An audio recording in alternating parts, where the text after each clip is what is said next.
The dense forest stretched endlessly in all directions, thick with towering trees and tangled underbrush. The late afternoon sun cast long shadows over the quiet landscape, painting the world in hues of amber and green.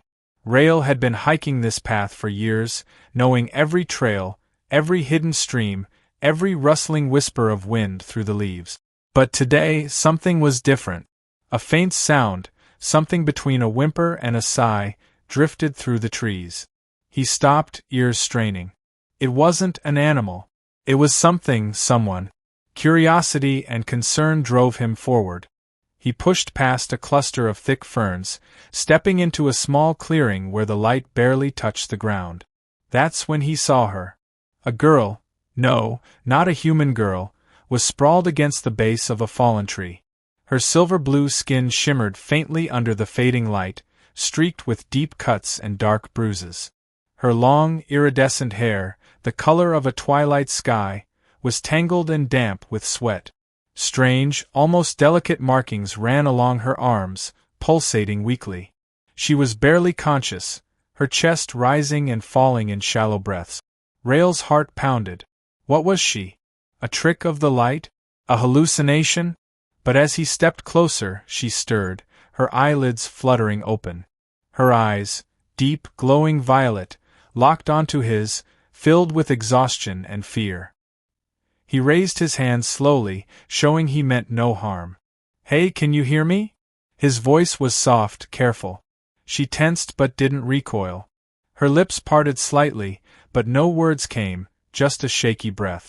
Rael dropped to his knees beside her, scanning her injuries. Her arm was bent at an unnatural angle, and a long gash ran down her side, dark liquid, her blood staining the ground beneath her. "You're hurt," he said, more to himself than her. He hesitated. What was he supposed to do? She wasn't human, but she was alive. She needed help. Her gaze flickered down to his hands as he reached toward her wounds. Weakly, she lifted her uninjured arm and pressed a trembling palm against his chest, stopping him. A strange warmth spread through him at her touch. "I won't hurt you," he assured her, his voice softer now. "I promise." For a moment she just stared at him, searching his face. Then, her hand slipped away, falling limply to her side. It was as if she had no more strength left to fight or flee. Rael took that as permission.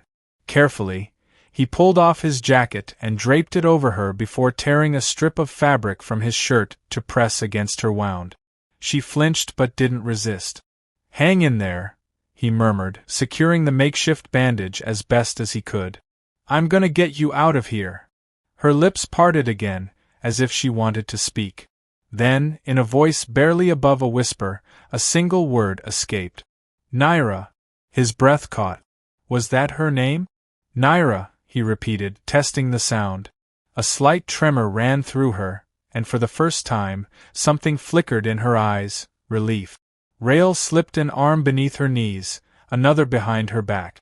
She was surprisingly light, her body barely weighing more than a whisper.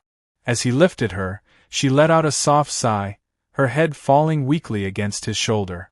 "I've got you," he promised. And with that, he carried her away from the forest, away from the pain, and toward a place where she would be safe. End of Section 1. Rael pushed open the door to his cabin, the wooden frame creaking slightly as he stepped inside. The warm scent of pine and old books filled the space, a stark contrast to the damp, earthy chill outside. With careful steps, he carried Naira across the room and gently laid her down on his couch. She let out a soft, pained sigh, her glowing violet eyes barely open. "You're safe now," he murmured, adjusting the jacket still wrapped around her. She didn't respond, but he could see the faint rise and fall of her chest. She was alive, but she needed care, fast. Moving quickly, Rael grabbed the first aid kit from the cabinet. He knelt beside her, pulling out bandages, antiseptic, and whatever else he thought might help. As he carefully peeled back the blood-soaked fabric covering her side, she let out a small, barely audible whimper. "I know," he said softly. "This is gonna hurt." He worked as gently as he could, cleaning her wound with careful stroke. Her skin was unlike anything he'd ever seen, smooth yet warm, with a strange iridescence that shifted slightly under the light. But the cuts and bruises covering her body told a story of pain, of something, or someone, that had hurt her. As he wrapped a clean bandage around her side, she stirred slightly, her head tilting toward him. "Why?" Her voice was faint, barely more than a whisper. Rael glanced up. Her gaze, though weak, was locked onto him, filled with something he couldn't quite name. "Why what?" he asked. Her breathing was slow and uneven, but she forced out the words. "Why'd help?" Rael hesitated, his hands stilling over the bandages. It was a simple question, but something about it sent a pang through his chest. "Because you needed it," he said, his voice quiet but firm. "Because you were alone. And because—" he exhaled, meeting her gaze. "Because I couldn't just leave you out there." Naira's lips parted slightly, but no more words came. A long silence stretched between them before her eyes drifted closed again, her body too weak to stay awake. Rael let out a slow breath, finishing the last of the bandages before stepping back. He grabbed a soft blanket from the nearby chair and carefully draped it over her. She barely stirred, lost in whatever fragile sleep she could find. For a while, he just sat there, watching over her. Who was she? Where had she come from? And what had happened to her? He had no answers. But one thing was certain, he couldn't let her go. Not until she was safe. And maybe not even then. The morning sun filtered through the wooden blinds, casting golden streaks across the cabin floor. Rael stirred from his chair beside the couch, rubbing the stiffness from his neck. His first instinct was to check on Naira. She was still there, wrapped in the blanket he had given her. Her breathing was slow but steady, her silver-blue skin now looking less pale than before. She was healing. Then, he noticed something new. Her eyes were open. Not just open, but watching him. Rael blinked. "Hey, you're awake." Naira's gaze flickered, as if she was still processing her surroundings. When she finally spoke, her voice was quiet but clearer than before. "Where?" "You're in my cabin," Rael explained gently. "I found you in the woods. You were hurt pretty bad." Naira's expression shifted. Her fingers twitched against the blanket, and for a moment, something almost like fear crossed her face. Then, she exhaled and sank deeper into the cushions. Rael leaned forward, resting his forearms on his knees. "Are you feeling any better?" She hesitated before giving the smallest of nods. "That's good." He hesitated, then offered a small smile.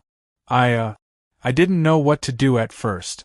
I just did my best to patch you up." She studied him for a long moment, her glowing violet eyes unreadable. Then, to his surprise, she spoke again. "You are kind." Rael chuckled, a bit caught off guard. "I try." Silence settled between them, but it wasn't uncomfortable. It was something else, something unspoken, like two strangers standing at the edge of understanding. Then, Naira shifted slightly, wincing as she moved. Rael quickly reached out to steady her, but she held up a hand, stopping him. "I am not weak," she murmured. Rael huffed a quiet laugh. "Never said you were." She looked at him again, this time longer, more curious. Her violet eyes scanned his face, his hands, as if memorizing every detail. Then, to his shock, she reached out, her fingertips barely grazing his wrist. Rael froze, feeling the warmth of her touch. It was brief, just a fleeting moment, but it sent a strange shiver through him. Naira pulled back, tilting her head. "Your skin, it is warm." Rael raised an eyebrow. "Is that unusual?" She considered his question before answering. "My people are not like yours." She lifted her hand, showing him the faint luminescent lines running beneath her skin. "We do not feel warmth like you do." Rael watched her carefully. "But you can feel it?" Naira hesitated, then nodded. "Yes. It is different."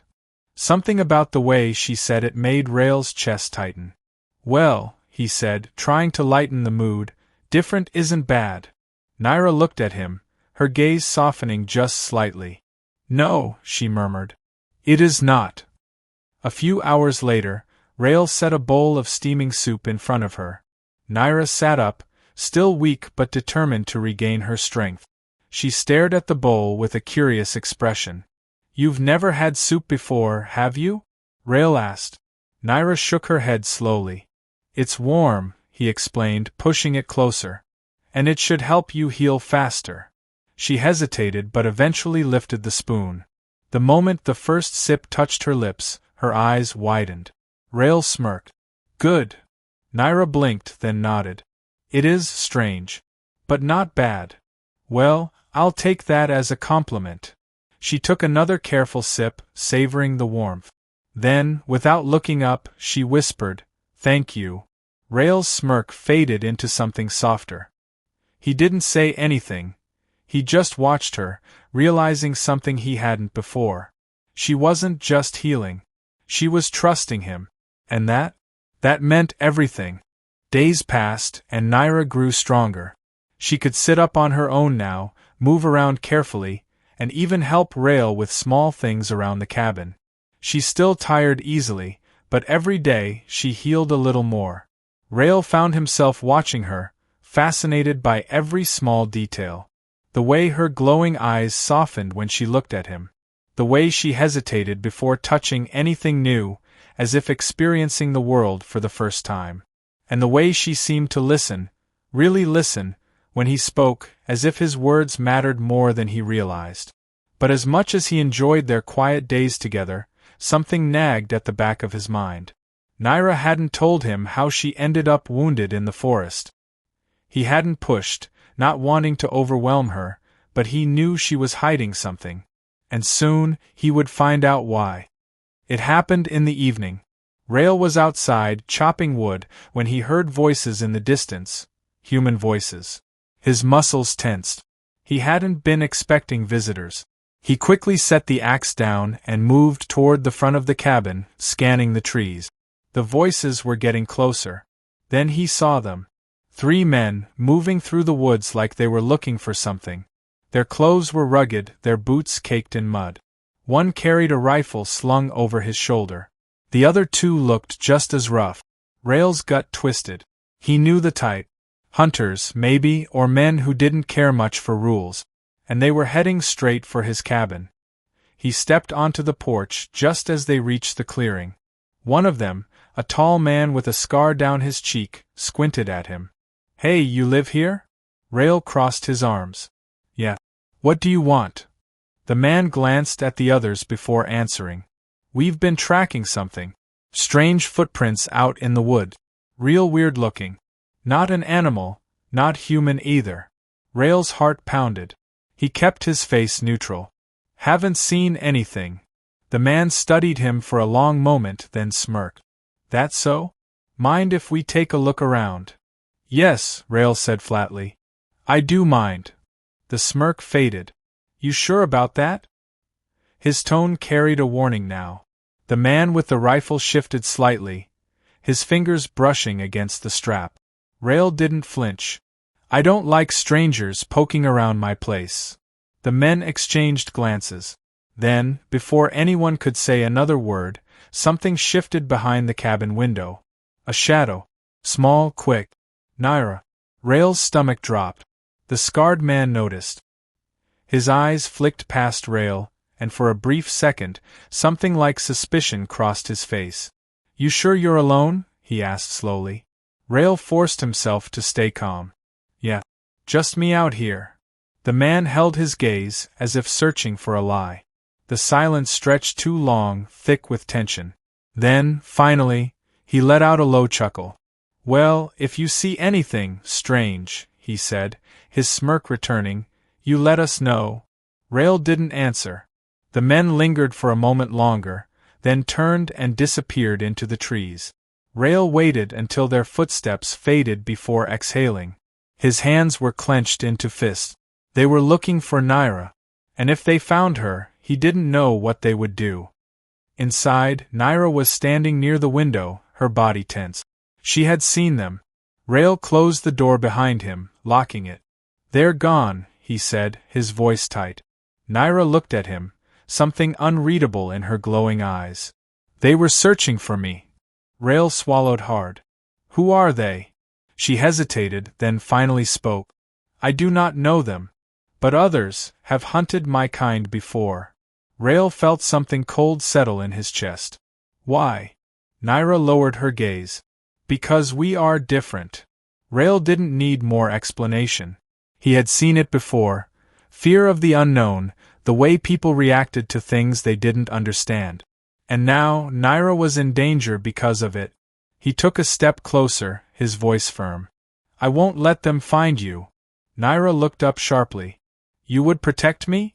Rael met her gaze, his jaw set. Of course. For a moment, she just stared at him, something shifting in her expression. Then, slowly, she reached out, her fingers barely brushing his wrist. Rael, she whispered. His breath caught. He had never heard her say his name like that before. Soft. Like it meant something. He covered her hand with his own. I won't let anything happen to you, he promised. She didn't answer, but she didn't have to. Because in that moment, he knew, she believed him. And that meant more than anything else in the world. The fire crackled softly in the hearth, filling the cabin with its golden glow. Outside, the night stretched endlessly, the forest shrouded in silence. But inside there was warmth, safety. A place where two souls, so different yet drawn to each other, sat in quiet understanding. Rael glanced at Naira from across the small wooden table. She was wrapped in one of his old blankets, her silver-blue skin illuminated by the flickering light. Her wounds were healing fast, faster than any humans would. But what struck him the most wasn't her recovery. It was the way she had changed since that first night. She no longer looked lost. No longer afraid. She looked at him now with something else in her eyes. Something deep. Something unspoken. Rael cleared his throat. You should rest. Naira tilted her head slightly. You say this often. He smirked. Because you don't listen. A small, amused flicker crossed her face. She was learning his humor. I am better, she admitted. And it is because of you. Rael felt a strange warmth in his chest at her words. He hadn't done anything special, at least, that's what he told himself. He had only done what was right. But Naira looked at him like it was more than that. Like he was more than that. She hesitated, then spoke again, her voice softer. Your people do not fear me. Rael exhaled slowly, leaning back in his chair. Some would, he admitted. Not because of who you are, but because they don't understand. People fear what they don't know. Naira lowered her gaze, her fingers brushing over the smooth wood of the table. My kind, we are always hiding. Always running. We are told humans would never accept us. Rael frowned. Who told you that? She hesitated. It is the way things have always been. Rael's jaw tightened. He hated that. Hated that she had spent her life believing she could never be seen, never be safe. Slowly, he reached across the table and covered her hand with his. You don't have to run anymore, he said firmly. Naira's breath caught. Her fingers trembled slightly beneath his touch, but she didn't pull away. Instead, she looked at him, really looked at him. Her voice was barely above a whisper. You are different. Rael chuckled. I get that a lot. Naira blinked, then to his surprise, she smiled. It was small, hesitant, but real. The first true smile he had seen from her. And it was beautiful. For a long moment, they just sat there, his hand over hers, their eyes locked in something deeper than words. Then, Naira's expression grew serious again. Rael, if they come back. They won't find you, he promised. She exhaled, but he could see the uncertainty in her. I do not want to bring you danger. Rael shook his head. Naira, listen to me. You are not a burden. You are not a problem to be solved. He squeezed her hand gently. I want you here. Her lips parted slightly, surprise flickering across her face. You want? He nodded, his voice softer now. Yeah. I do. Something shifted in her expression, something raw, vulnerable. For the first time, he saw not just an alien girl seeking safety, but a woman who had spent her life alone, longing for a place to belong. Place she had never had. A place she had found here. With him. Rael swallowed hard, realizing just how much she meant to him. How much he needed her to stay. And then Naira did something unexpected. She lifted her free hand and pressed it gently against his cheek. Her touch was light, unsure, but her fingers lingered, tracing the shape of his face like she was memorizing him. Her violet eyes searched his, and for the first time, Rael saw it clearly. This was more than trust. More than safety. This was something deeper. Something neither of them had said out loud yet. His breath hitched as she leaned closer, her warm breath ghosting against his skin. Rael, she whispered. His heart pounded. He wanted to close the distance, to bridge the space between them. But before he could move, a loud noise shattered the moment. A branch snapping outside. Rael stiffened instantly. Naira pulled back, her body tensing. They weren't alone. Someone was out there. And this time, they weren't just passing through. Rael moved first, standing quickly and motioning for Naira to stay low. His heart pounded as he reached for his hunting rifle, his instincts screaming that this wasn't just an animal wandering too close. Someone was out there, watching. Naira's glowing violet eyes flickered with alarm. Rael, she whispered. He held a finger to his lips, signaling for silence, then crept toward the window. Peering outside, he saw shadows shifting between the trees. The same men from before. And this time, they weren't just passing through. They were searching. For her. Rael's grip tightened around the rifle. He wasn't a violent man, but he would not let them take her. Then, a voice rang out. "We know you're in there." It was the scarred man, his tone laced with confidence. "Come on out, and we won't have to do this the hard way." Rael exhaled slowly. His mind raced. Running wasn't an option, they'd see them. Hiding wouldn't work either. He turned to Naira. "Do you trust me?" Her answer was immediate. Yes. That single word sent a fire through his veins. He would protect her, no matter what. Then, before he could plan his next move, Naira's expression changed. Her glowing eyes sharpened with sudden resolve. "I will not hide," she whispered. Rael hesitated. "Naira." But before he could stop her, she stood, stepping past him and toward the door. Rael's stomach twisted. "Wait!" She turned to him, placing a cool hand against his cheek. "You saved me. Now, let me protect you." Then she opened the door. The men froze at the sight of her. For a long, tense moment, no one moved. The wind howled through the trees, rustling the leaves as Naira stepped forward, unafraid. Scarface's smirk faltered. "Well, I'll be damned." One of the men shifted uneasily. "She's real." Rael gritted his teeth, stepping beside her. "She's not something for you to hunt." Scarface chuckled, but it was forced. "Relax. We just want to talk." His eyes flickered to Naira. "Your kind doesn't belong here, you know that, right?" Naira's expression remained unreadable. "I have heard this before." Scarface took a step closer. "Then you should know what happens next." Rael raised his rifle. "Back off." The man's smirk vanished. For a moment, no one spoke. Then Naira did something unexpected. She lifted her hand. A faint glow pulsed beneath her skin, and suddenly, the air itself seemed to tremble. The ground beneath them vibrated, leaves swirling in an unseen force. The men stumbled back, panic flashing across their faces. "What the hell?" "I will not be hunted," Naira said, her voice calm but unyielding. "And I will not let you harm him."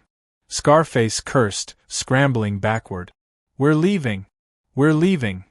Within seconds, the men turned and ran, disappearing into the darkness. Rael exhaled heavily, lowering his rifle. Naira turned to him, her glowing eyes softening. "They will not return." Rael stared at her, half in awe, half in disbelief. "You could do that the whole time?" A small, mischievous smile tugged at her lips. "I was not strong enough before." He let out a breathless chuckle, rubbing a hand over his face. Well, damn. Remind me never to get on your bad side. She stepped closer, her gaze searching his. You are not afraid? Rael's expression softened. Of you. He shook his head. Never. Naira studied him for a long moment. Then, slowly, she reached for his hand. I do not wish to leave, she admitted. Rael swallowed. He had known this moment would come. The decision of what would happen next. Then stay, he said. Her fingers tightened around his. Is that truly what you want? Rael met her gaze, his heart pounding. He had never been more certain of anything in his life. He lifted her hand and pressed a kiss against her knuckles. Yeah. I want you here. With me. A shiver ran through her at the touch. Her glowing eyes widened slightly, then softened with something deeper. Something undeniable.